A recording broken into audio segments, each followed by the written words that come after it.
सपने सभी देखते हैं, सपने सभी के पूरे होते हैं, पर सपने पूरे करने के लिए जरूरी होता है वही जोश, वही जुनून, वही आत्मविश्वास, वही आत्मशक्ति जो शुरू में थी। दर्शकों, स्वागत आप सभी का बिजनेस टॉक में। यह सफर है जीरो से हीरो तक का, और आज के इस सफर में हम आपको ले आए चंद्रपुर में। जी हाँ, चंद्रपुर जाना जाता है अपने पावर प्लांट्स के लिए, अपने सीमेंट फैक्ट्रीज के लिए। आज हम आए हैं नीपो ग्रुप ऑफ इंडस्ट्रीज के चेयरमैन मिस्टर नितिन पोहानी से मिलने। तो आइए मिलते हैं नितिन जी से।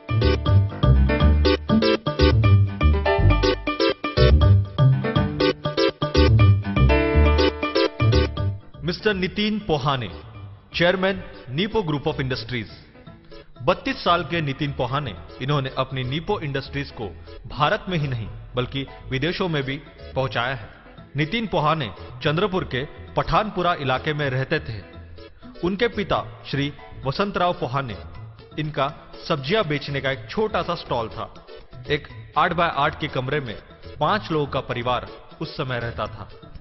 घर में पैसे की कमी थी, पर माता पिता, इन्होंने नितिन और उनके दोनों भाइयों को शिक्षा से वंचित नहीं रखा।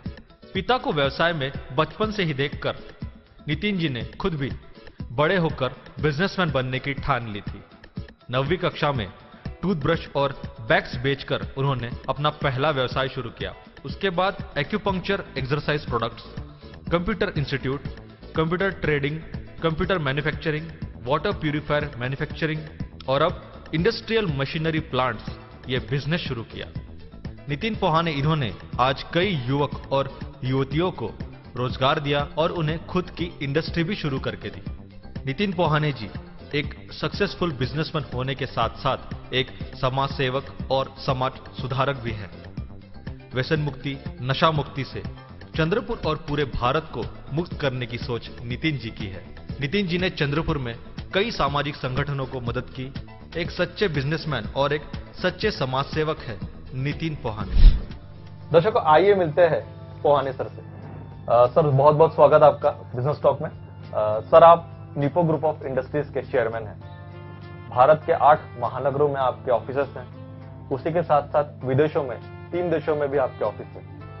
करीबन कई करोड़ों का आपका टर्नओवर रहा है अभी, और बहुत लोगों को आप रोजगार भी दे रहे हैं। पर शुरुआत नहीं थी ऐसी।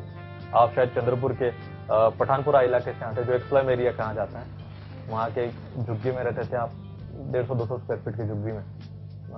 अपने पिता के बारे में हमें कुछ बताइए, अपने परिवार, माता, अपने भाई, उनके बारे में हमें कुछ बताइए। ये सही है। हमारा एक छोटा सा एक झोपड़ा था, झुग्गी थी 8 बाय 8 की, जिसमें हम लोग सीधे चल के भी नहीं जा सकते थे, झुक के जाना पड़ता था।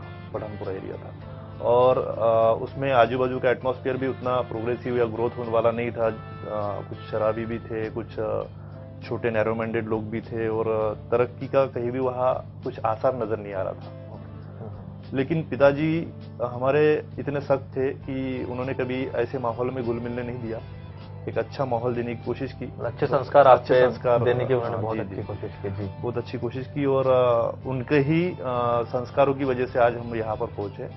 और वहाँ पर शराब की भट्टी है, उसके बाद लोगों का रिक्शा वाले या लेबर क्लास ज़्यादा था, 90% क्लास लेबर क्लास। आपके पिता शायद एक वेजिटेबल की दुकान थी। हाँ, वहाँ हमारी एक छोटी सी, हम भी लेबर क्लास में ही थे, हमारी एक वेजिटेबल की दुकान थी छोटी सी, जिसमें मम्मी भी सुबह से काम करती थी। आपकी माता भी वहाँ काम करती थी? बेहतरीन। सुबह 6 बजे से वो लोग स्ट्रगल ही करते थे, और इतनी ज़्यादा मेहनत थी कि उनको देख के ऐसा लगता था कि इतनी मेहनत करने के बाद भी एक छोटे से 8 बाय 8 के झोपड़े में रहना है, और ये ज़िंदगी मैं आगे चल के ऐसे नहीं जीऊँगा, और मैं अपने माता पिता को एक अच्छी ज़िंदगी जीऊँगा। ये मेरी बचपन से सोच थी, लेकिन माहौल की वजह से मुझे कुछ सुझाव ही नहीं पड़ रहा था कि। आप कितने भाई थे?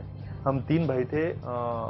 3 में से एक मेरे से छोटा जो था, उसकी डेथ हो गई 9th क्लास में ही, और जो सबसे छोटा था उसको इसमें इंडस्ट्री में या बिजनेस में उसको कुछ उतना रुझाव था नहीं, वो सिर्फ पढ़ाई में रहे। पढ़ाई में, तो अभी जॉब करते हो। तो आपके पिता ने शायद आपको इंस्पायर किया कि हाँ भाई, बिजनेस करना चाहिए, ऐसा कुछ?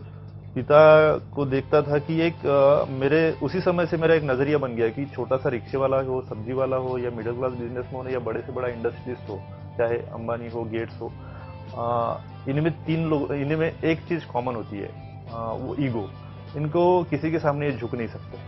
तो वही स्टडी मैंने उस समय की थी कि मुझे भी तो ईगो था कि मैं भी किसी के सामने झुकना नहीं चाहता और मैं कुछ बनना चाहता हूँ। वो सब जो मेरी थिंकिंग थी और उसके बाद जो प्रोग्रेस करना था, वो नौकरी में उतना ग्रोथ हम लोग नहीं कर सकते थे, ये सब मैं बचपन में सोचता था।